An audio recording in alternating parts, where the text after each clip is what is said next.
Air से पानी में जब लाइट इन हो रही है तो क्या हो रही है, लाइट इन होने के बाद बेंड हो रही है।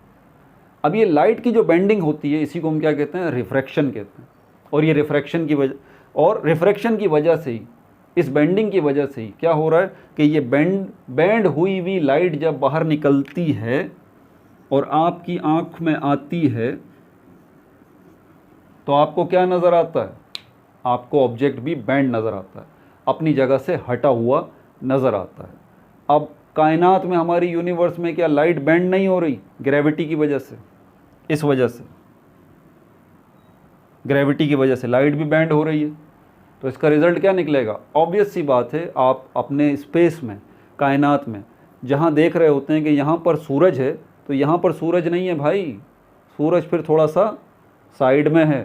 हाँ, क्यों?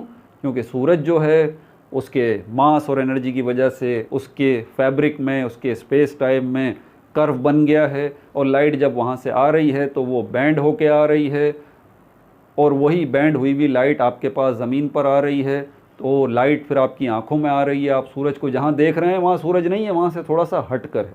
तो ये बात हमें बताई अल्बर्ट आइंस्टाइन ने कि भाई इसी ग्रेविटी की वजह से, इसी स्पेस टाइम कर्वेचर की वजह से हमारी कायनात में जो ऑब्जेक्ट्स नज़र आते हैं ना आपको, वो असल में वहाँ नज़र नहीं आते, वहाँ नहीं है, बल्कि वहाँ से थोड़ा हट कर है।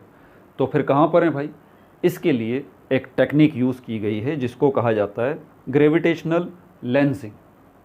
ये वो टेक्निक है जिसको आप यूज़ करते हैं और उसके बाद सही मायनों में आप देख सकते हैं इस बैंड हुई हुई लाइट को। ये ग्रेविटेशनल लेंसिंग जो टेक्निक है ये सीधा कर देती है, तो उसके बाद आपको ऑब्जेक्ट सही नज़र आता है स्पेस में। ठीक है, तो ये ग्रेविटेशनल लेंसिंग भी मैंने आपको क्लियर कर दिया है यहाँ।